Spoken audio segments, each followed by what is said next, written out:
In a small coastal town in northern Spain lived a woman named Laura. She was 32 years old.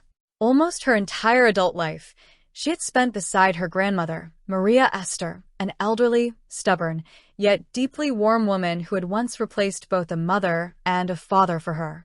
Laura's mother, Inés, had left the town more than 12 years earlier. At that time, she remarried and moved to Madrid, completely cutting off all contact with both her daughter and her own mother. At first, there were occasional phone calls. Then silence. Years passed, and it was as if Inés had erased them from her life. Maria Esther stayed with her granddaughter. The two of them lived together in an old but spacious apartment in a building constructed in the 1950s. The elevator had long been out of order. The walls were thin, and the windows creaked in the wind, but to Laura, it was a real home. In addition to the apartment, her grandmother owned a small plot of land in a nearby village, an old garden with a wooden cottage that had needed repairs for years. The cottage was so fragile that it could barely shelter someone from a sudden rain, but the land provided food, vegetables, herbs, fruit. For Laura, it was a lifeline. When Maria Esther fell seriously ill, Inés did not appear even once. Laura called, wrote messages, begged for help, but her mother either did not respond at all or promised to call back and disappeared again. All the expenses, medication, examinations, a caregiver, fell on Laura's shoulders. She took out a loan, sold some of her belongings, and worked extra shifts. During that same time, Inés was posting photos from trips, restaurant dinners, and new purchases. Her husband owned a successful construction company, and they lacked for nothing. When Maria Esther passed away, Inés did not come even for the funeral. No flowers, no assistance, not a single word of support. For Laura, that was the final breaking point. Her grandmother had arranged her will in advance, and Laura knew about it. All the property was left to her.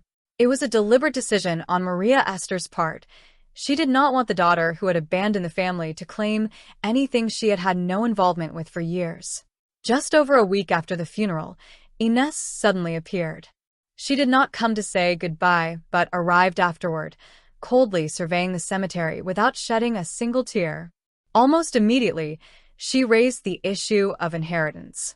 She spoke confidently, as if it were something entirely self-evident, declaring that as a direct heir she was entitled to at least half.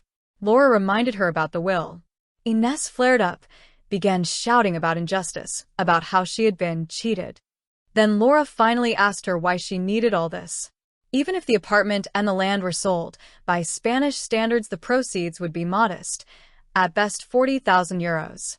For Laura, it was a fortune, a chance not to be left without a roof over her head, an opportunity to avoid decades of mortgage debt. For Inés, it was money for a single vacation or a wardrobe update. But Inés replied that it wasn't about the money, it was a matter of principle. To Laura, that principle sounded especially vile.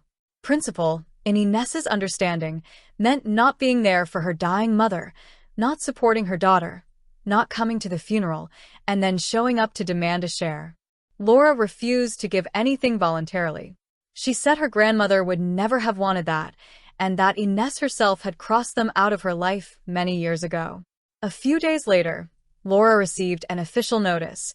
Inés had filed a lawsuit demanding that the will be declared invalid and that she be granted a mandatory share of the inheritance. The court hearing was scheduled for a month later. It was another blow, but also a point beyond which Laura was no longer willing to retreat. Now, for her, it too had become a matter of principle. Not out of greed, not out of revenge, but out of a desire to protect her grandmother's memory, her home, and her life. She gathered documents, searched for a lawyer, and remembered all the years when it had been just the two of them, her and Maria Esther, and she knew she would not allow their story to be turned into someone else's attempt to grab what they hadn't earned. Inés could consider herself right for as long as she wished, but Laura was prepared to fight to the end so that she would not receive a single cent.